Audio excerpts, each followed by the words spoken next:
fell into shadow. He remained in Moria, and he did not escape. At these words all the elves in the hall cried aloud in grief and amazement. "These are evil tidings," said Celeborn.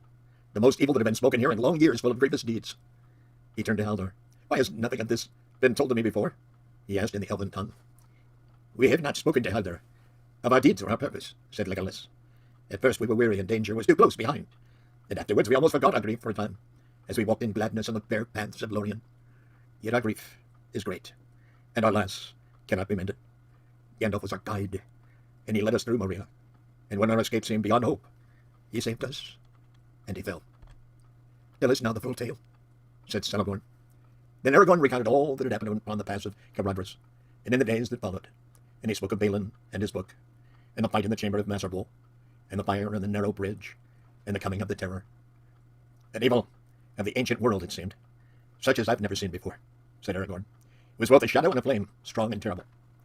"It was a Balrog of Morgoth," said Legolas, "of all elf banes the most deadly, save the one who sits in the dark tower."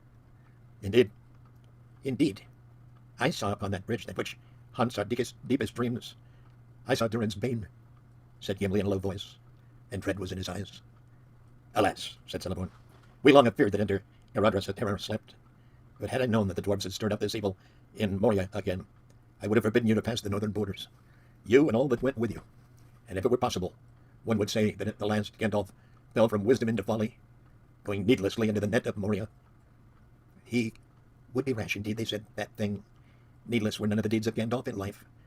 Those that followed him knew not his mind, and cannot report his full report or purpose. But however it may be with the guide, the followers are blameless. Do not repent of your welcome to the dwarf. If our folk had been exiled long and far from Lothlorien, who of the Galadrim, even Celeborn the Wise, would pass nigh and would not wish to look upon their ancient home, though it had become an abode of dragons? Dark is the water of Galid-Zaran, and cold are the springs of Cabil Nala, and fair were the many-pillared halls of Khazad-dûm in elder days before the fall of mighty kings beneath the stone." She looked upon Gimli, who sat glowering and sad, and she smiled. And the dwarf, hearing the names given in its own ancient tongue, looked up and met her eyes, and it seemed to him that he looked suddenly into the heart of an enemy, and saw their love and understanding. Wonder came into his face, and then he smiled in answer. He rose clumsily and bowed in dwarf fashion, saying, "Yet more fair is the living land of Lorien, and the Lady Galadriel is above all the jewels that lie beneath the earth." There was a silence. At length Celeborn spoke again. "I did not know that your plight was so evil," he said. "Let Gimli forget my harsh words. I spoke in the trouble of my heart.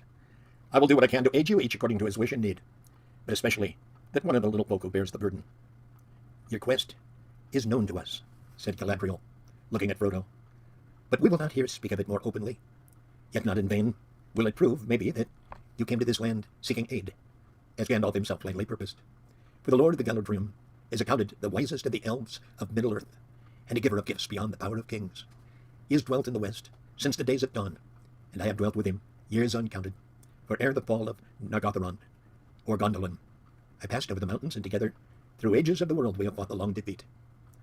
It was I who first summoned the White Council, and if my designs had not gone amiss, it would have been governed by Gandalf the Grey, and then mayhap things would have gone otherwise. But even now, there is hope left.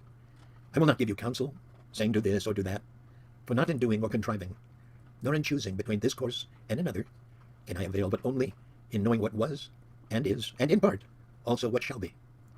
But this I will say to you, your quest stands upon the edge of a knife. Stray but a little, and it will fail, to the ruin of all.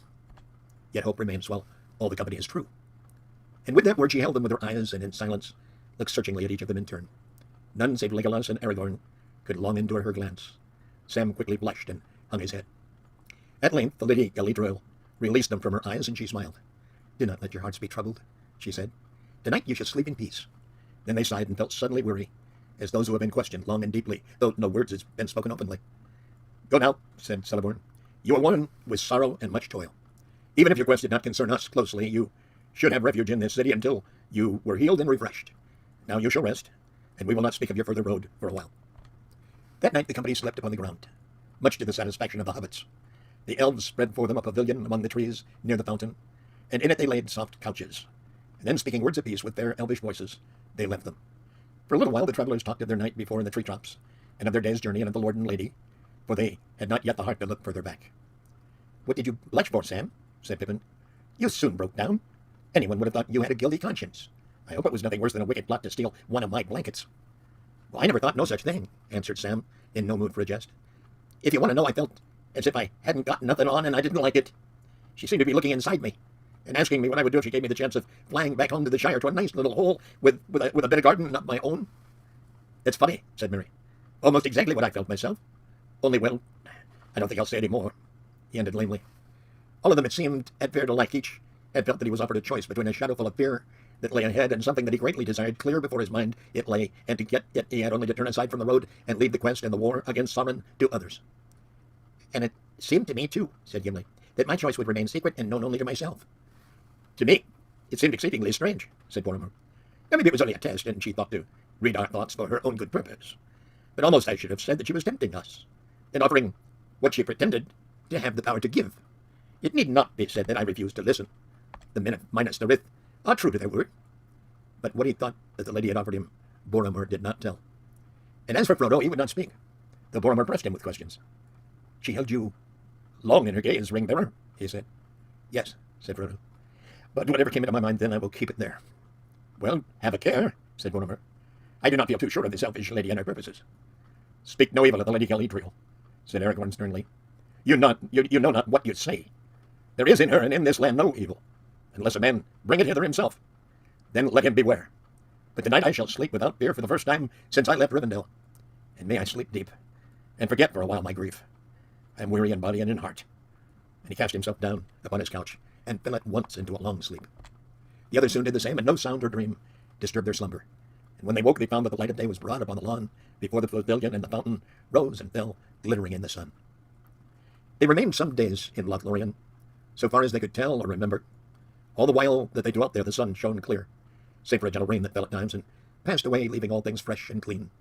The air was cool and soft, as if it were early spring, and yet they felt about them the deep and thoughtful quiet of winter. It seemed to them that they did little but eat and drink and rest, and walk among the trees, and it was enough. They had not seen the Lord and Lady again, and they had little speech with the elven folk, for few of these knew or would use the Westron tongue. Halder had bidden them farewell and gone back again to the fences of the north, where great watch was now kept, since the tidings of Moria that the company had brought.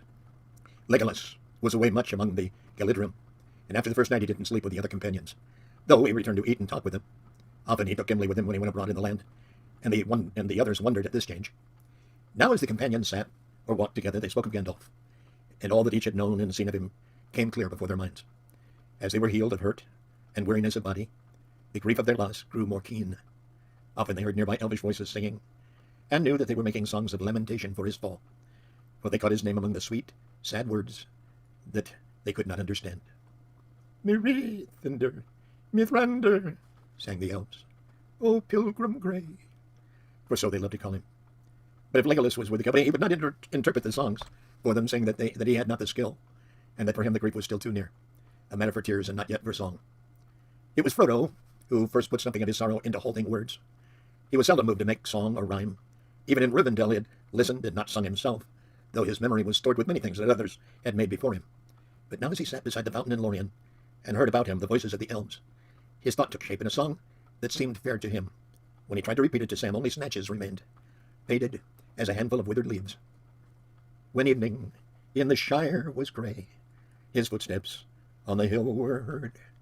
Before the dawn he went away on journey long without a word. From Wilderland to western shore, from northern waste to southern hill, through dragon lair and hidden door, and darkling woods he walked at will. With dwarf and hobbit, elves and men, with mortal and immortal folk, with bird on bough and beast in den, in their own secret tongues he spoke. A deadly sword, a healing hand, a back that bent beneath its load, a trumpet voice, a burning brand, a weary pilgrim on the road. A lord of wisdom throned his